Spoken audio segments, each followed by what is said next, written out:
Whenever I start talking about politics, you instead of crying, I start laughing.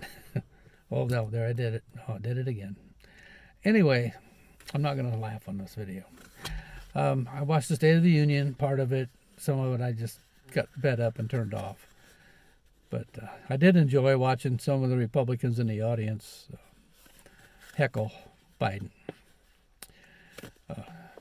Biden's a pretty good speaker for a guy that's supposed to not be able to remember all these dishonest things he did. He seemed to do pretty good last night. I think he's kind of hanging himself if they ever take him to trial, which they probably won't.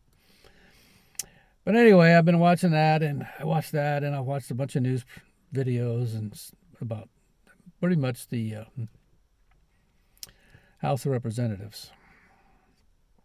And it seemed to be like all they do is tell you what's wrong. We already know what's wrong. Okay, we have open borders, and because of the open borders and other things, we have fentanyl coming into the United States. It's not produced under any guidance. They're making it super strong so they can, an ounce of fentanyl shouldn't be making that they send here is about 10 or 100 times stronger than the stuff that they give you at the hospital. But we don't need all these extra people.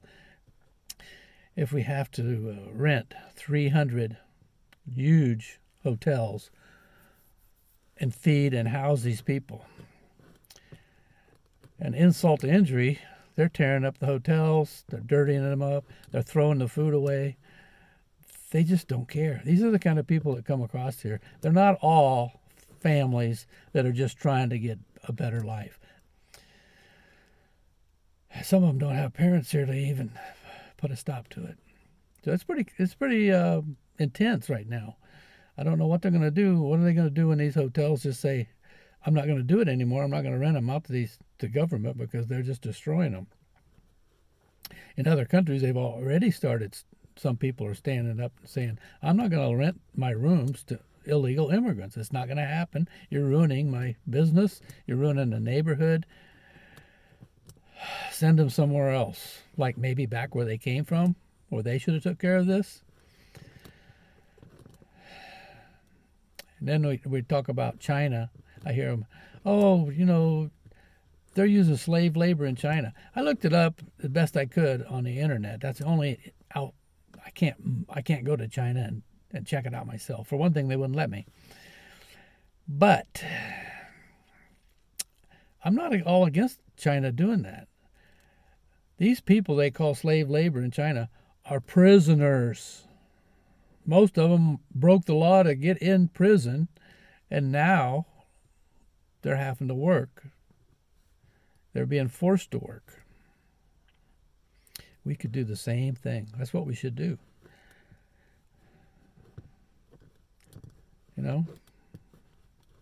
Put them in prison. All the prisoners, not just the immigrants. Put them in prison. Give everybody a credit card. Don't allow any money in prison. None whatsoever. None. Just a card. So we could do that. And then when they went to work, you could log it in. And if they didn't come to work, it wouldn't get logged in. And when they went to go eat, they wouldn't eat that day. Period. Simple as that. Yeah, give them a day off. Not 2 days off, 1 day off. You pick it. Let each one of them pick their own day off. If they want a little bit of alone time, they can take Wednesday off. If they want to worship, if they're Jewish, they can take Saturday off. Whatever. But they could have their time off 1 day. The rest of the time, work 8 hours a day. 2 15-minute breaks, just like a union job. Only if you don't come, or if you come to work and you won't work, you don't get paid by food, and it's daily. You don't have a bank. That little card's your bank. And if you're caught with somebody else's card, you lose your card and that one. So there's other ways to do this than we're doing right now. We're coddling them. And now they're saying we're running out of money. We're going to have to increase the debt limit. The debt limit. You know what that is? It'd be like if your credit card, you max it out. And you could just automatically say, yeah, oh well. Now it's double. Yeah. What if we just, some people even want to not have a debt limit. Just spend all you want. Just keep whittling away at that dollar. That debt limit has a lot to do with inflation. So, and then the IRS, we just did our taxes. I got simple taxes. My income was very small. No W-2 forms because I'm retired. I worked for 50 some years. And now I'm retired. I get Social Security that I paid in dearly for. You pay it on the gross of your income. But it still took my wife and I using TurboTax, and my wife's good at it. It still took us a half a day, and she takes pretty good care of the bills and stuff. She could look them up in her computer and get the information. But for just a guy, if I had to do it, I'd still be doing it. The IRS is insane. So I always thought we should have a flat tax. And now that's what this whole video is going to revolve around. So to get them to, nobody wants a flat tax, especially rich people. Because if they buy a $2 million house, they'd have to pay tax on it. And when I say a flat tax, I mean flat. I mean no exceptions. If you're a priest and you want to buy a new couch for your whatever you have, you pay taxes on it. If you go to I don't know, name a store, you pay taxes on it. I believe now would be a good time to bring that up in Congress and get it passed. I'm not saying to get rid of IRS yet. We can't do that. You can't do that. You can't just get rid of something real fast. You have to ease into it. So the first thing I would do is put out a bill to start a national sales tax. 1%. 1% on all sales. I don't care what it is. You go in and buy a gallon of milk, 1%. You go in and buy a dozen eggs, 1%. You go in and get a tattoo, 1%. Anytime money changes hands, 1%. It'll be collected by the state, just like the state collects their tax.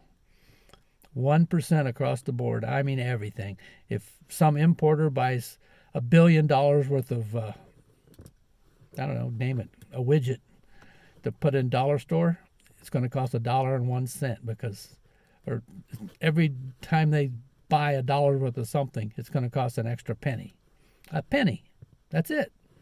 That's it. A penny.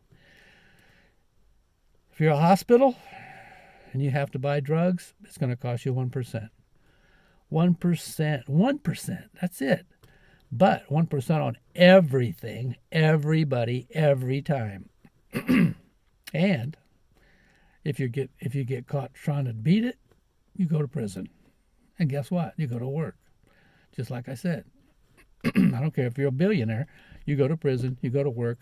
You're not a billionaire anymore. As long as you're in prison, you're no better than the other guy, or no worse and no better. This would be a way to get a foot in the door to get rid of the IRS. We're always going to need the IRS.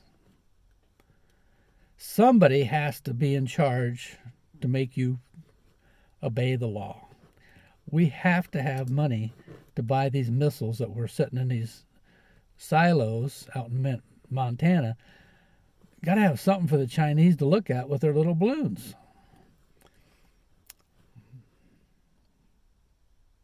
1%, that's it. And then we could see, say we do it on starting November, 1%. It's going to take a little while to get it drawn up.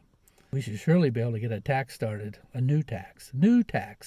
But in the understanding that if this works, you'd be amazed how much money's going to come in.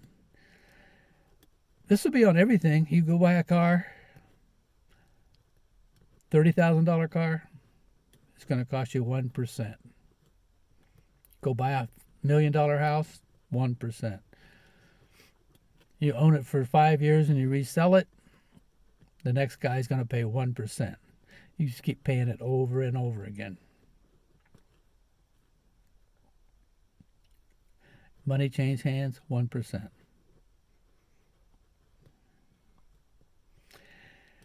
Put it in a special fund. Call it whatever you want. Get out of debt fund.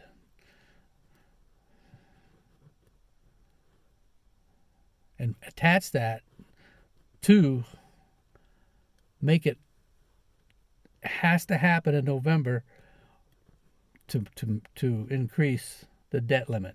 Okay? I saw those people sitting in that audience for the State of the Union, and I was ashamed.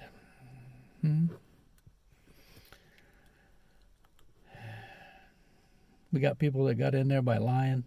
We got people in there are stealing right now. They say that Ukraine has got the most, what do you call it? What's the word? Dishonest politicians? No, I think the most dishonest politicians are right here in the United States. Yeah. So, I don't know what Ukraine's going to do when we run out of money. All the increases that we did for the U.S. for our military probably going to be wasted giving it to Ukraine. I don't think Russia should have tried to take over another country. I think that should be, I don't know, against the law, some law. So, bring back piecework. Start the flat tax. Flat, I mean none. Zero tolerance. Zero exemptions. Zero. I think you'd be surprised how much money flows into the government if you start taxing everything you buy. Plus, if you get somebody like me that started out, when I got married, I had nothing, okay?